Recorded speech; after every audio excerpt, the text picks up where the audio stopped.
1 de Pedro 2, 18 até o verso número 21. Abram todos, permaneçam todos com a palavra aberta, para que Deus nos fale ao coração através da mesma. Diz-nos o seguinte, a palavra do Senhor: servos, sede submissos, com todo o temor ao vosso Senhor, não somente se for bom e cordato, mas também ao perverso. Porque isto é grato, que alguém suporte tristezas, sofrendo injustamente, por motivo de sua consciência para com Deus. Pois, que glória há, se, pecando e sendo esbofeteados por isso, o suportais com paciência. Se, entretanto, quando praticais o bem, sois igualmente afligidos e o suportais com paciência, isto é grato a Deus. Porquanto para isto mesmo fostes chamados, pois que também Cristo sofreu em vosso lugar, deixando-vos exemplo para seguirdes os seus passos. Até aqui, até o versículo 21, que o Senhor nos abençoe e que Ele aplique a sua santa palavra em nossos corações. Amém. Meus irmãos, meus amigos, o cristão, o salvo, o crente em Cristo Jesus, ele vive aquilo que nós chamamos uma vida integrada, baseada justamente na salvação, baseada justamente na redenção que ele desfruta, que ele tem na pessoa de Cristo. Não nos esqueçamos desse fato, não nos esqueçamos dessa realidade. Como cristãos, a nossa vida, ela deve ser uma vida integrada ou integrada, melhor dizendo, baseada na salvação que desfrutamos em Cristo Jesus. Na prática, irmãos e irmãs, significa dizer que para nós, crentes, não há diferença, não há distinção, não há separação entre aquilo que nós chamamos de secular e aquilo que nós chamamos de religioso e espiritual. Não há essas separações, não há essas divisões na vida de um salvo, o secular e o espiritual. Infelizmente, nós temos a tendência de fazer essas separações em nossas vidas. Quando acaba o dia do Senhor, após participarmos da adoração corporativa, voltamos para as nossas famílias, voltamos para os nossos trabalhos, voltamos para a nossa sociedade, sem que o Evangelho seja visto, sem que o Evangelho seja verdadeiramente evidenciado em nossas vidas. Felizmente, é esse o exemplo, é essa a realidade que vemos na vida, pelo menos de alguns. Contudo, meus irmãos, meus amigos, a palavra de Deus, o Evangelho de Cristo, ele nos ensina algo diferente. A nossa salvação, meus irmãos, a nossa redenção, minhas irmãs, ela traz consigo implicações práticas que envolvem, que englobam todos os aspectos, todos os ambientes da nossa vida, da nossa existência aqui neste mundo, da nossa vida aqui na terra. A nossa salvação, repito, obrigatoriamente, ela traz consigo implicações que impactam todos os aspectos das nossas vidas, dos nossos ambientes, dos nossos relacionamentos aqui na terra. Seja a nossa vida familiar, seja a nossa vida no trabalho, seja a nossa vida no estudo, seja a nossa existência dentro da sociedade como um ente social, vamos assim dizer.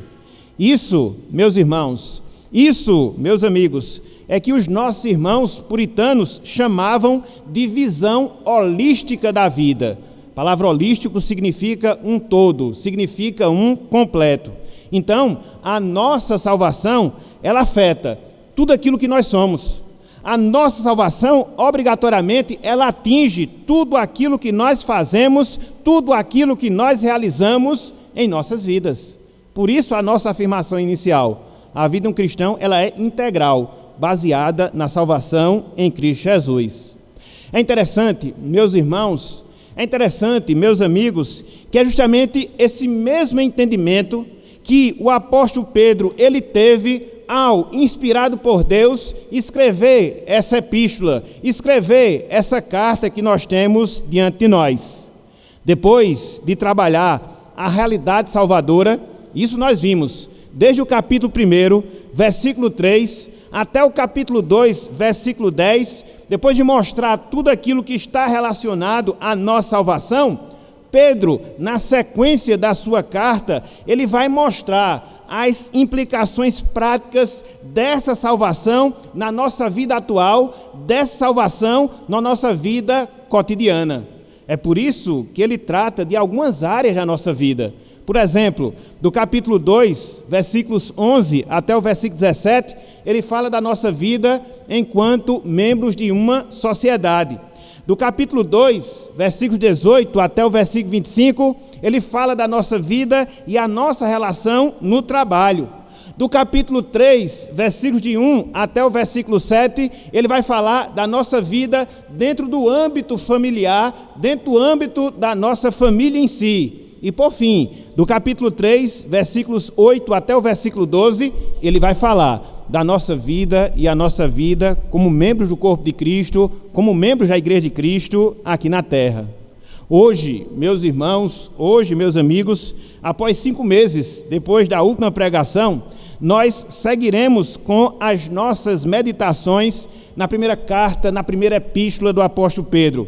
Hoje nós veremos de maneira detalhada, hoje nós veremos de maneira específica como é a salvação, minhas irmãs, meus irmãos, como é que a salvação, ela traz implicação para a nossa vida em termos de trabalho, para a nossa vida em termos de ocupações que nós temos ao longo da nossa peregrinação aqui na terra. Foi aquilo que nós falamos. A vida cristã é uma vida integral, baseada na salvação. Ela vai implicar, ela vai afetar todos os aspectos da nossa vida e hoje, de maneira específica, nós iremos considerar como a nossa salvação, ela atinge a nossa vida trabalhista, o nosso trabalho, quais são as implicações que a nossa salvação gera em relação ao comportamento que nós, como cristãos, devemos ter no desempenho das nossas funções, no cumprimento das nossas responsabilidades trabalhistas ao longo do nosso peregrinar aqui neste mundo. É por isso, meus irmãos, é por isso, meus amigos, que o nosso tema na noite de hoje, conforme anunciado, é Vivendo em Sujeição Piedosa. O título da nossa mensagem na noite de hoje é Vivendo em Sujeição Piedosa. Em primeiro lugar, meus irmãos, em primeiro lugar, meus amigos, eu queria que nós considerássemos a exortação. Eu queria que nós pensássemos na exortação para que nós vivamos e vivamos em sujeição piedosa. Exortação à sujeição piedosa. Vejam aí o que nós encontramos no versículo de número 18. 1 de Pedro, capítulo 2, verso 18, exortação à sujeição piedosa. Diz o seguinte, a palavra do Senhor: servos, sede submissos, com todo o temor ao vosso Senhor, não somente se for bom e cordato, mas também ao perverso. Servos, sede submissos, com todo o temor ao vosso Senhor, não somente se for bom e cordato, mas também ao perverso. Aqui no versículo 18, irmãos e amigos, Pedro, ele encoraja aos cristãos a se submeterem aos seus senhores, independente do caráter deles. Repetindo, aqui no versículo 18, Pedro encoraja os cristãos a se submeterem aos seus senhores, independente do caráter deles. Esses cristãos, aos quais Pedro aqui se dirige, ou para os quais o apóstolo Pedro aqui se dirige, são os servos, conforme ele fala logo no início do versículo 18, servos. E aqui, literalmente falando, essa palavra servos, ela era aplicada aos empregados domésticos de uma residência, de uma casa. Há pelo menos duas palavras dentro do original grego, que é a língua do Novo Testamento, e que fala da palavra servos, dentro da nossa tradução. Uma é o servo braçal, propriamente dito, e outra é o servo que era o doméstico, aquele que exercia as funções domésticas na casa do seu senhor, na casa do seu patrão. É nesse sentido, é para essa classe de pessoas específicas que Pedro, ele aqui está se dirigindo, aos domésticos que trabalhavam em residências, aos domésticos que trabalhavam em respectivas casas. E aí, dentro dessa exortação, o desejo que o apóstolo Paulo tinha para essas pessoas, a vontade que o apóstolo Pedro, melhor dizendo, tinha para esses irmãos, é que eles fossem submissos, ou seja, que eles se colocassem debaixo da ordem dos seus patrões, que eles se colocassem debaixo da ordem dos seus senhores, e independente do caráter dos seus senhores, sejam eles senhores bondosos, sejam eles senhores perversos. Então, não tinha distinção. Quer seja os senhores fossem bondosos, quer seja os senhores fossem perversos, a exortação de Pedro, ela é única. Ou seja, que aqueles servos, que aqueles trabalhadores domésticos, eles se sujeitassem àquelas pessoas, se sujeitassem àqueles senhores, se sujeitassem àqueles respectivos patrões. Aqui, meus irmãos, meus amigos, nós temos um princípio da palavra de Deus, um princípio que regula todas as relações trabalhistas, todas as relações de prestação de serviço que nós temos e temos aqui neste mundo, que nós temos e temos aqui nessa vida. Aqui, a partir dessa exortação de Pedro, nós temos um princípio que regula todas as relações trabalhistas, todas as relações de prestação de serviço. E qual é o princípio? Que nós devemos nos sujeitar àqueles que nós servimos. Que nós devemos nos sujeitar àqueles que nós servimos. Isso envolve o empregado da iniciativa privada, seja ele um comerciário, seja ele um industriário. Isso envolve um servidor público, porque, como o próprio nome diz, todo e qualquer servidor público não é patrão de si mesmo, ele serve ao público, ele serve à sociedade, envolve todo e qualquer prestador de serviço, autônomos e prestadores de serviço no seu sentido geral. Nós somos servos dos nossos respectivos patrões, da sociedade, daquelas pessoas que usufruem do nosso trabalho e que nos remunera por aquilo que nós fazemos para ela ou os produtos que para elas nós oferecemos. Então, é esse princípio que Pedro ele determina aqui. E dentro dessa relação, meus irmãos, dentro dessa relação, meus amigos, essa sujeição a que somos chamados a vivenciar independe do tipo de pessoa e do tratamento que nós recebemos dessas pessoas. Veja como Pedro, ele aqui é incisivo. Veja como Pedro, ele aqui é rigoroso.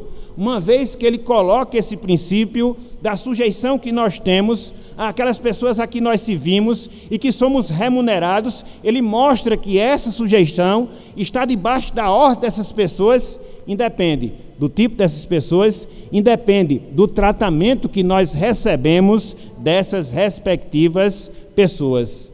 Somos chamados a nos sujeitar, somos chamados a estar sob a nossa missão. É claro que nós não vivemos no tempo da escravatura, ela foi abolida há aproximadamente 132 anos, mas esse princípio ele permanece. Que princípio? O princípio da sujeição. É interessante, meus irmãos, é interessante, meus amigos, que o que o apóstolo Pedro fala aqui, o que o apóstolo Pedro ensina aqui nessa passagem, é algo revolucionário, mas é algo revolucionário mesmo, porque Pedro vivia dentro de um contexto, Pedro vivia dentro de uma época em que existiam senhores maus, em que existiam senhores poderosos, que muitas vezes massacravam, que muitas vezes repudiavam dos seus servos e faziam isso por causa da maldade dos seus corações, dentro de um contexto onde os escravos eles eram uma mercadoria, uma força viva de trabalho, como dizem alguns historiadores. Qual é o ensino? Qual é a exortação? Qual é a ordem que Deus dava àquelas pessoas? Sejam submissas aos seus respectivos patrões.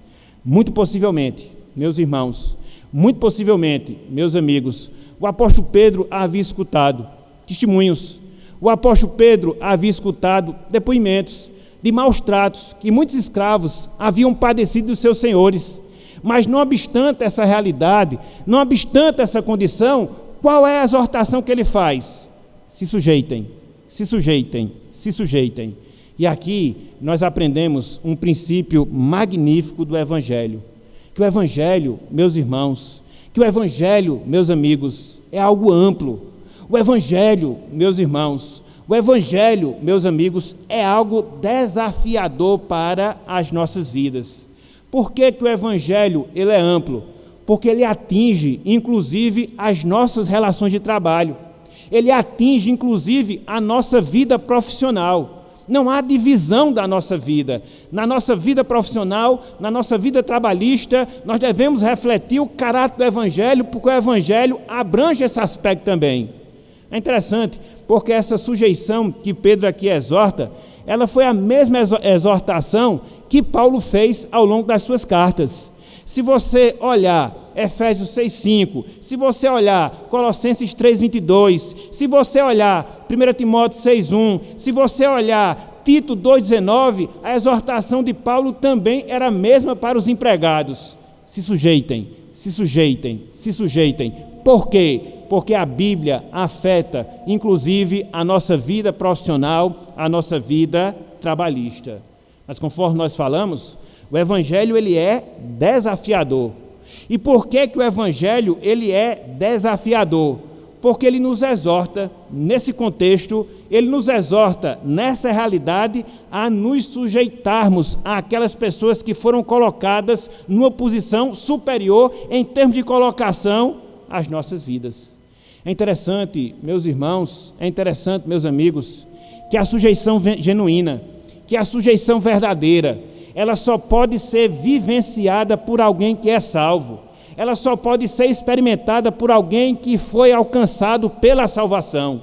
Quando nós olhamos, por exemplo, a carta do apóstolo Paulo aos Efésios, no capítulo 5, onde ele fala um pouco da vida cheia do Espírito, no versículo 17, ele mostra um pouco mais adiante, no versículo 19, que uma vida cheia de Deus, uma vida cheia do Espírito Santo, é uma vida que vive em sujeição uns aos outros. Portanto, essa exortação que nós temos aqui, de nos sujeitarmos, ela só é vivenciada, ela só é praticada quando nós estamos cheios de Deus, quando nós estamos cheios do Espírito de Deus nas nossas vidas.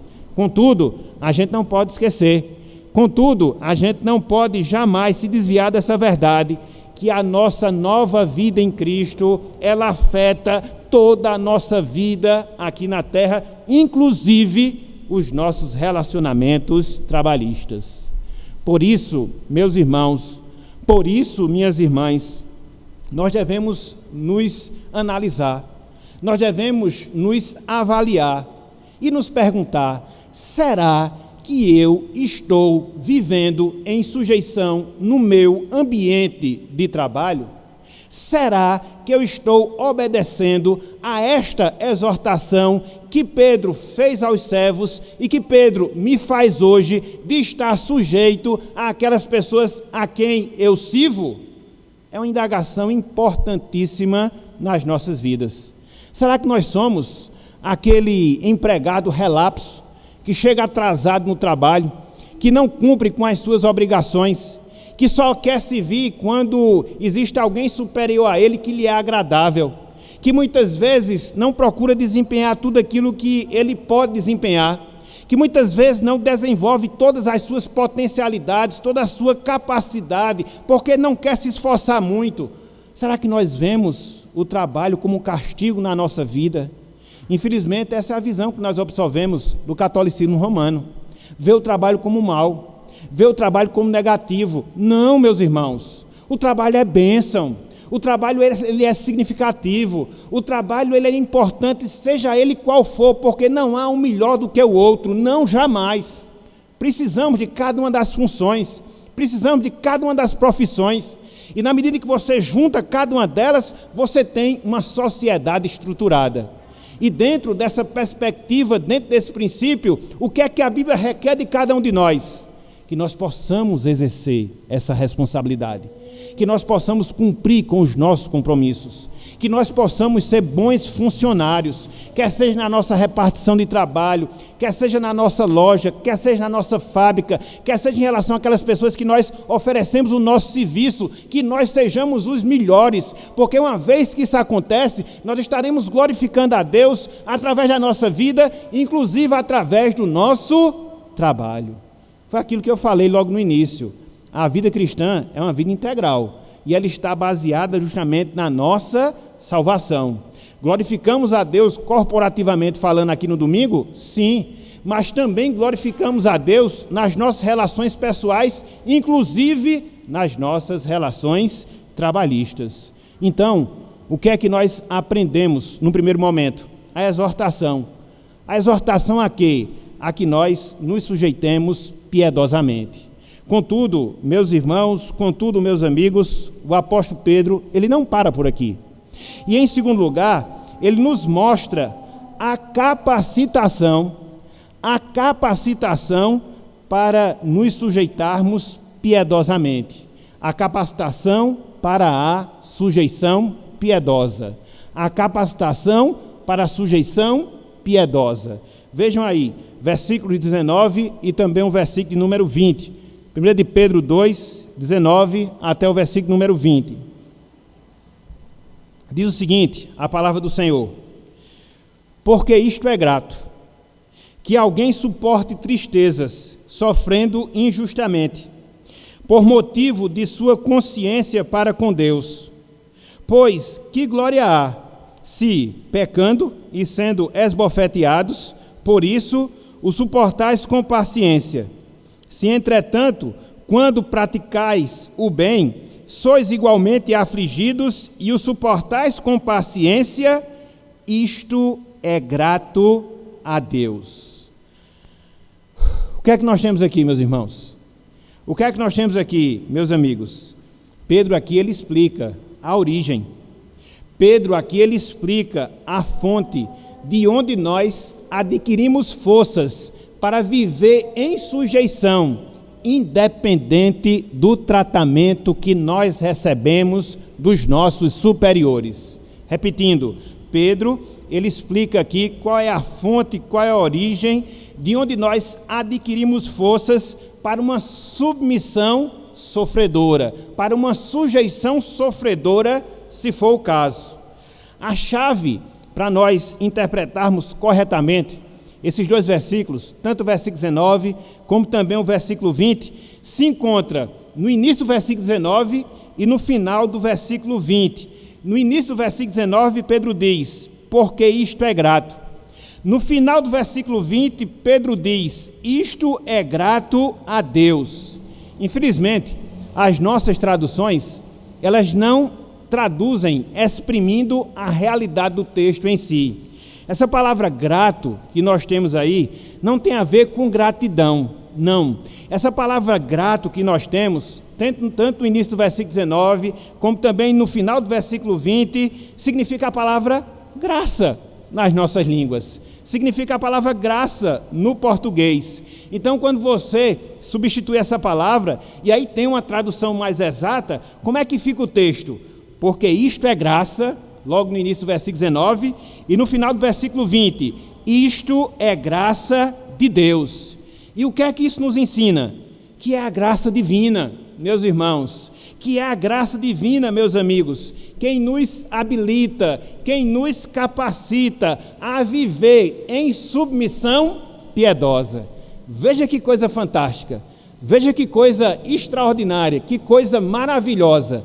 A graça divina é quem nos habilita a viver em submissão piedosa conforme o ensino da palavra do Senhor. É interessante observar aqui, irmãos e amigos, a abrangência do ensino de Pedro aqui nesse trecho. Lá no versículo 19, ele fala que alguém suporte tristezas. Essa palavra alguém que ele usa aqui no versículo 19, ela não se refere apenas aos servos para os quais ele dirigiu a palavra no versículo 18. Não, os domésticos, como nós falamos agora há pouco. Mas essa palavra alguém, ela envolve todos os leitores da carta, todas as pessoas que ouviram a leitura dessa epístola e a nós que ouvimos a leitura da palavra nos nossos dias. Então, o apóstolo Pedro está se dirigindo a todo e qualquer crente, a todo e qualquer cristão que sofre, que padece ao longo da sua existência aqui na terra. E é interessante, meus irmãos, é interessante, meus amigos, porque quando nós olhamos aqui esse trecho, tanto no versículo 19 como também no versículo 20, a gente percebe que o apóstolo Pedro, ele nos fornece duas formas através das quais nós sofremos, e quando nós sofremos, nós podemos contar com a graça de Deus para que nós possamos vencer o sofrimento que muitas vezes marca as nossas vidas. Então, qual é a primeira fonte de sofrimento, vamos assim dizer, que o apóstolo Pedro faz menção aqui, onde nós contamos com a graça para poder suplantar esse sofrimento? Está aí no versículo 19, quando nós recebemos injustiça na nossa vida. Quando nós recebemos injustiça em nossas vidas. É por isso que ele diz, no versículo 19, que alguém suporte tristezas, sofrendo injustamente por motivo de sua consciência para com Deus. Era o que estava acontecendo a alguns escravos, para os quais Pedro aqui ele escreve. Eles estavam sofrendo por injustiças que haviam sido feitas àquelas pessoas. E Pedro, ele sabe desse ponto, ele sabe dessa realidade e mostra que isso é uma fonte de sofrimento que muitas vezes nós vivenciamos em nossas vidas. Quem aqui não já sofreu, meu irmão? Quem aqui não já sofreu, meu amigo, por injustiça ao longo da vida aqui na terra? Onde muitas vezes nós somos acusados de coisas que nós não fazemos.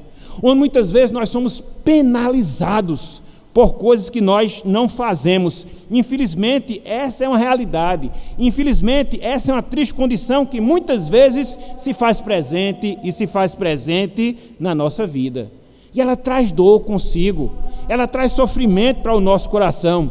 Essa palavra sofrimento que Pedro usa aqui, ela não diz respeito ao sofrimento ou à dor física.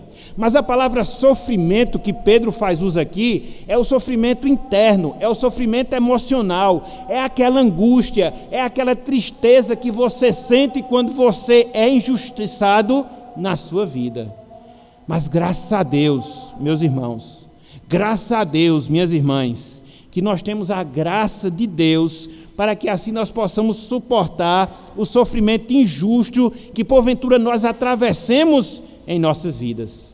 Contudo, tem que ficar claro, o sofrimento tem que ser injusto, para que você possa experimentar da graça, para que você possa experimentar do favor imerecido do Senhor, você tem que vivenciar uma situação de injustiça.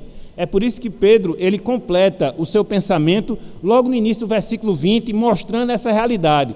Existe o sofrimento injusto e existe o sofrimento justo. Existe aquele sofrimento que você padece sem que tenha merecido, mas também existe aquele sofrimento que você padece porque você realmente mereceu. Então, não é esse segundo, mas é a primeira situação. Olha só o que ele diz aí, iniciozinho do versículo número 20. Pois que glória há, se, pecando e sendo esbofeteados, por isso o suportais com paciência. Então não há glória nenhuma. Se você sofre, se você está padecendo de alguma coisa que você mereceu e que você suporta, não há nada de extraordinário, não é nada demais na sua vida. Por quê? Você procurou. Agora, quando é o contrário, tenha certeza de uma coisa. Quando é o contrário, tenha a convicção de uma realidade. A graça de Deus lhe capacitará para que você possa experimentar e vencer esse sofrimento proveniente das injustiças. Mas não só isso. Seguindo aqui a sequência, o apóstolo Pedro aponta uma segunda fonte de tristeza, de sofrimento, para a qual a graça de Deus nos supre. E quando isso acontece? Quando nós fazemos o bem. Veja que no primeiro momento é quando nós sofremos injustiça. No segundo momento é quando nós fazemos o bem. Olha aí, a parte B do versículo 20. A parte B do versículo 20. Pedro fala: se, entretanto, quando praticais o bem, sois igualmente afligidos. Então Pedro aqui aprofunda o quadro, mostrando que o cristão pode sim sofrer quando ele faz o que é certo.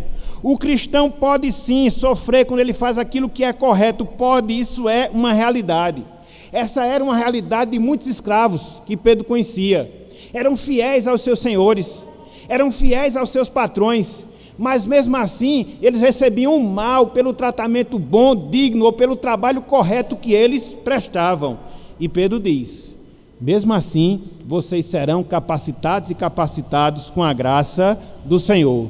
Não só aqueles servos, mas também os demais cristãos, nos tempos do apóstolo Pedro, que sofriam perseguição, sofriam prisão, e alguns até mesmo a morte por se virem a Cristo, fazendo aquilo que era bom, fazendo aquilo que era correto. Mas Pedro diz: a graça de Deus irá capacitar cada um de vocês para poder enfrentar esse sofrimento, vencer esse sofrimento para a glória do Senhor.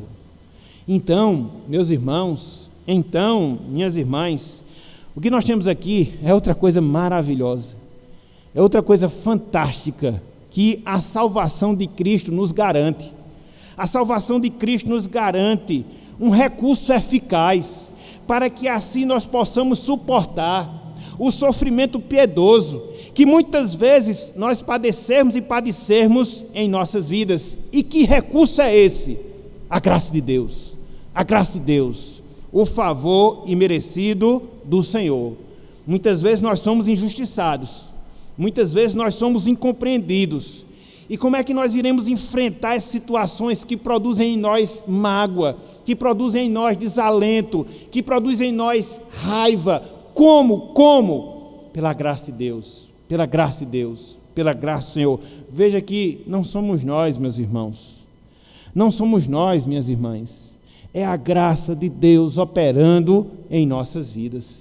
Às vezes você vê um crente piedoso, às vezes você se depara com um crente fiel, e você muitas vezes é esse crente piedoso, você muitas vezes é esse crente fiel, que não obstante a sua fidelidade, muitas vezes você é perseguido, muitas vezes você é injustiçado, muitas vezes você não é compreendido, e a primeira iniciativa que o nosso coração quer produzir é mágoa, é sentimento de autocomiseração, é desejo de vingança, de retribuir o mal que recebe. A palavra de Deus diz: não, é graça, é graça. Eu vou capacitar vocês com a minha graça, com o meu favor imerecido, e vocês vão fazer uma coisa que é sobre-humana: viver o sofrimento para a glória do Senhor. Isso é que é evangelho, isso é que é a salvação no seu aspecto prático.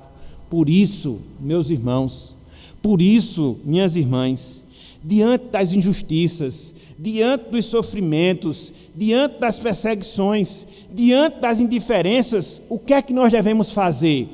Busque a graça de Deus, busque a graça do Senhor, porque nós sabemos, a vida cristã não é fácil.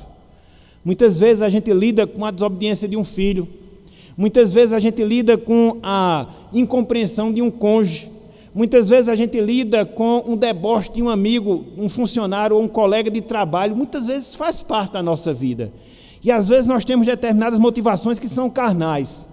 Não, nos voltemos para o Deus, nos voltemos para o Senhor, nos voltemos para a sua palavra, para que assim a graça de Deus nos ajude a suplantar todos esses momentos e a vencermos esses instantes, não baseados na nossa força, não voltados para nós mesmos, mas para Deus e a sua graça capacitadora nas nossas vidas. Então, você tem aqui, em segundo lugar, a capacitação para viver em sujeição piedosa. Mas não só isso. Em terceiro lugar, meus irmãos, em terceiro lugar, meus amigos, o que é que nós vemos? nós vemos o exemplo de sujeição piedosa. O exemplo de sujeição piedosa. Então, no primeiro momento, exortação à sujeição piedosa. No segundo momento, a capacitação à sujeição piedosa. No terceiro momento, o exemplo de sujeição piedosa. Vejam aí, versículo de número 21, 1 de Pedro 2, versículo 21. Diz o seguinte: porquanto para isto mesmo fostes chamados, pois também Cristo sofreu em vosso lugar, deixando-vos exemplo, para seguirdes os seus passos. O que é que nós temos aqui? Pedro mostrando que Cristo, meus irmãos, que Cristo, meus amigos, é o modelo perfeito de obediência santa, independente das injustiças, independente das incompreensões.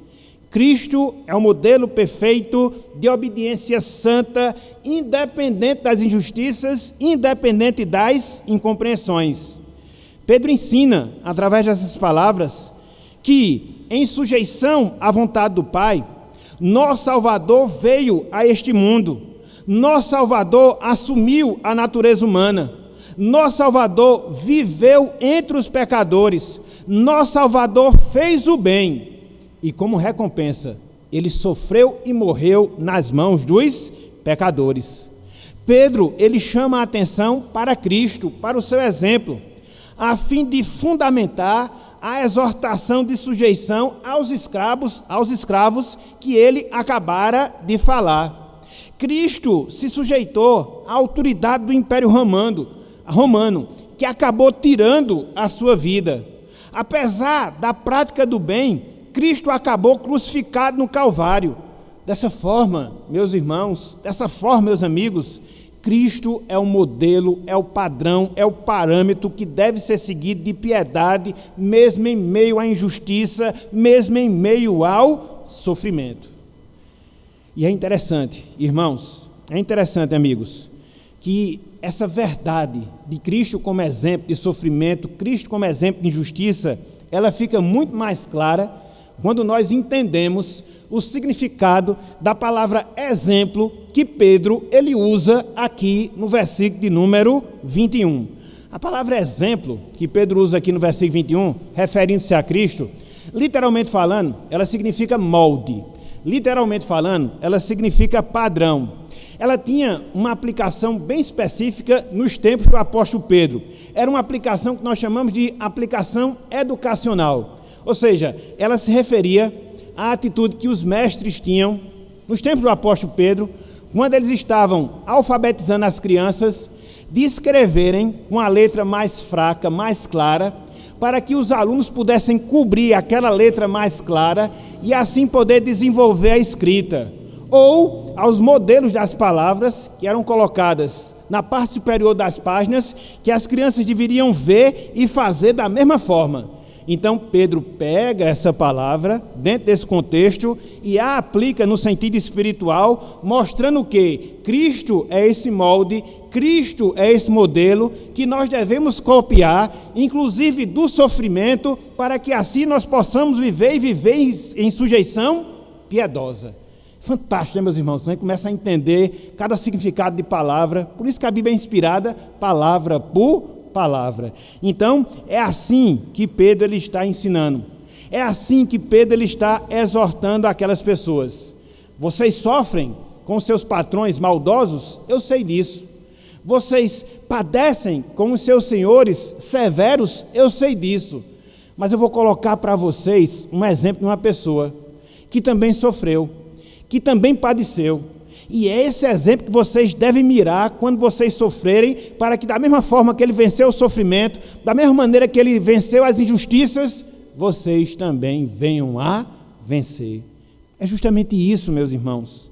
É justamente isso, meus amigos, que o Evangelho, ele nos mostra.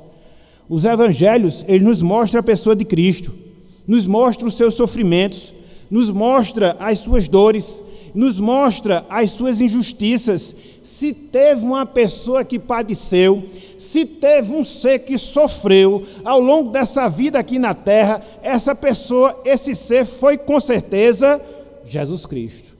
Quando ele revelava amor, ele era tratado com indiferença. Quando ele fazia o bem, ele era tratado mal. Quando ele demonstrava compaixão, ele era tratado sem misericórdia. Portanto, Cristo é um modelo incontestável de um sofrimento piedoso, de um sofrimento santo, de um sofrimento sujeito à vontade do Senhor. E é isso, meus irmãos, é isso, minhas irmãs, que o Evangelho apresenta. O Evangelho apresenta os privilégios? Sim, mas também o Evangelho apresenta os nossos compromissos. E se tem um compromisso que nós temos dentro da nossa agenda como cristão, é o sofrimento. Pense numa mensagem que não é muito popular. Se tem um compromisso que nos espera, pelo fato de nós sermos cristãos, esse compromisso é o sofrimento. Disto a gente não pode mudar, disto a gente não pode passar. É a lei de Deus, é a lei de Deus. Da mesma forma que Cristo sofreu, da mesma forma que Cristo foi incompreendido, que Cristo foi injustiçado, se nós seguimos os seus passos, o que é que vai se dar conosco? Injustiça e sofrimento. É a lei da consequência, né? Se você tem o seu Salvador que sofre, se você tem o seu Salvador que padece, se você tem o seu Salvador que sofre injustiça, se você segue esse Salvador, você vai esperar o que para você? Não precisa desenhar, né? Agora, poxa vida, como as pessoas hoje não conseguem relacionar essas duas coisas? Eu quero ser cristão, eu quero ter o título de Cristo, mas eu não quero sofrer como Cristo. Procura outra coisa para fazer. Procura outra coisa para fazer. Não dá, meus irmãos. Não dá, minhas irmãs. Essas duas coisas, elas não estão separadas. Se você é um cristão, se você segue o seu Salvador, se o Salvador sofreu, é causa e efeito. É causa e efeito. Você também vai sofrer. Então, esse é o Evangelho da dor. Esse é o Evangelho do sofrimento. Esse é o Evangelho que espera todas aquelas pessoas que seguem ao nosso Salvador. Por isso, meus irmãos, por isso, minhas irmãs, sigamos a Cristo com prontidão. Agora, espere uma coisa, sofrimento. Espere uma coisa, injustiça. Espere uma coisa, incompreensão. Eu não vou enganar vocês de ficar falando só de bênçãos. A gente tem que ser real e tem que mostrar a vida como ela é, com as suas dores, com os seus sofrimentos, com as suas dificuldades, mas tenha certeza de uma coisa: a graça estará presente na sua vida. Às vezes eu fico olhando a situação do Evangelho. Essa semana mesmo a gente viu, melhor dizendo, vários casos de falsos cristãos, inclusive até com título de pastores, de pastoras, se é que isso é possível. E às vezes as pessoas olham e pensam que Evangelho é isso. É não.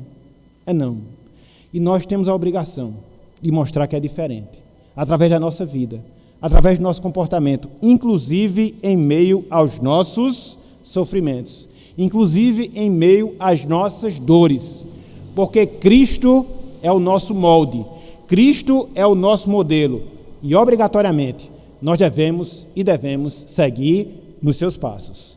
Hoje, meus irmãos, minhas irmãs, amigos e amigas, nós vimos 3 pontos relacionados à sujeição piedosa, que o apóstolo Pedro nos ensina aqui, essa vida de sujeição piedosa, que o apóstolo Pedro nos ensina aqui.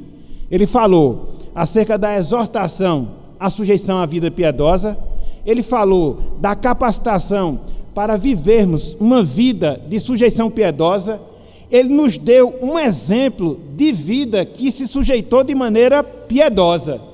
3 pontos, 3 verdades.